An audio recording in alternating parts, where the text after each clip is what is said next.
So we need to talk cancer and how to reduce your risk for it. I've been working with a lot of patients in the ICU who have been placed on hospice for cancer, and their body and their organs are shutting down. And I'm reading Dr. Attia's book about how to avoid the 4 horsemen of chronic disease, and one of those areas is actually diabetes. Now, I was reading the book, but I also was looking up some articles because I like to keep informed and understand which studies are out there right now. And I found this one that is showing that elevated hemoglobin A1C is actually linked to every type of cancer that's been documented. So this is pretty serious, and this is just a subject that's actually really close to me because I used to have prediabetes and an elevated hemoglobin A1C, and when I go to the doctor, I like to get mine checked because one thing that I am actually learning more and more, the more I read, the more I learn about people, is it's not always dependent on your weight. Being overweight and obese, yes, has a lot of links to poor health conditions and poor health outcomes. One of those cases in point that I saw during COVID was a lot of the people that were dying tended to be the ones that were overweight. And that's one of my personal observations, is that when you're overweight, you can't really ventilate as well as somebody who has less body fat in your abdomen because your diaphragm is literally physically constricted from expanding.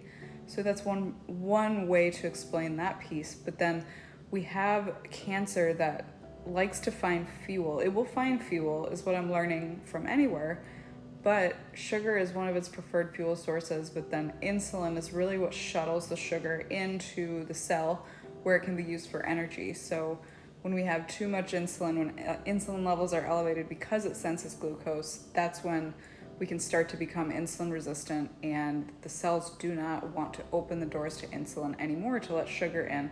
And this is how cancer cells actually get almost like an acceleration in some circumstances, inflammation. Let's talk practical tips on how we can address this and what you can do. I hope that you share this video with your loved ones, the people that you care about. One thing that you should do today is schedule an appointment to check your hemoglobin A1C, and that's getting into your GP where they can check a lab panel. Every single doctor has the ability to order that and to be able to check what your glucose levels have been behaving like over the past 3 months. That's one of the first indicators that something is not where it should be, where your insulin levels might be elevated along with your glucose levels in response to those elevated glucose levels. And I want to tell you something else. Being genetically predisposed to having this insulin resistance and developing prediabetes is a thing. That's me, and that's the people in my family. The women in my family have a genetic predisposition, so we have to be extra mindful. What else can you do if you have an elevated hemoglobin A1C, which is typically between 6, 7 above? Anything like 6.5 and above is considered pre-diabetic, you guys. So try to get that number below 6.5. The lower, like in between 4 and 5.5 is like a better rating for a better reading for that lab. You hear me talking about 30-30-30 a lot, and the reason for that being is when you get those 30 grams of protein within 30 minutes of your day starting, and then you're doing like a low intensity cardio steady state exercise, you're actually helping your cortisol levels to balance out, your glucose levels to balance out, and your body can actually possibly even tap into fat stores if that is happening, if you're in a caloric deficit.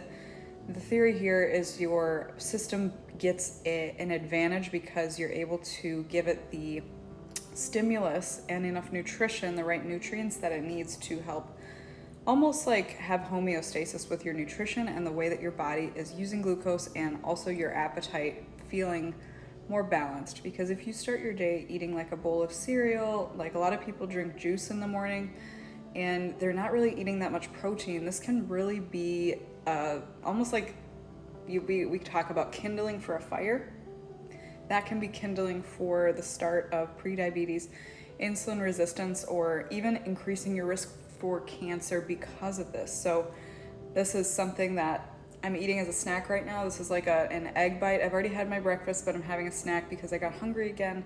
But I'm choosing something with some protein and some fat and some veggies because I care about my gut health. I want my gut bacteria to start feeding on these prebiotic fibers from the veggies. And this is an all day, like I'm thinking about my nutrition for each meal and being intentional about it for the goals of getting enough protein, balancing my blood sugar, balancing my energy levels, keeping a healthy body weight, and feeding my gut microbiome. So if you're ready to kind of take this seriously, let me know if you schedule your doctor's appointment and put it in a comment. I'd love to get like a positive comment thread going on people who are starting to look out for this marker that can increase your cancer risk. This is actually pretty close to home because I just lost somebody really close to me from pancreatic cancer. And it just makes me think about all the people that, if you start now in your 20s, 30s, 40s of being mindful of your glucose levels and what your hemoglobin A1C is doing, eating enough protein, and basically getting in the gym to do some strength training, you could offset a lot of this risk by all of those things helping to reduce inflammation at a cellular level. This is actually really serious, and not only does it decrease your risk for cancers, but it will protect your mind. They're starting to call dementia and Alzheimer's diabetes type 3 because it's been linked with elevated blood sugar as well. It's just not healthy for the inside of our body, and the blood sugar is actually really inflammatory as it increases as well because it's actually sharp. It's like little pieces of glass kind of scraping along the edges of your vessels, which causes inflammation as well. So it's just kind of interesting, but a lot of disease and a lot of inflammation points back to this issue that we really need to take really seriously, and share this with somebody. Follow me or subscribe if you want help losing 10 to 20 plus pounds and doing it in a way that honors your mind, body, and your temple of the Holy Spirit.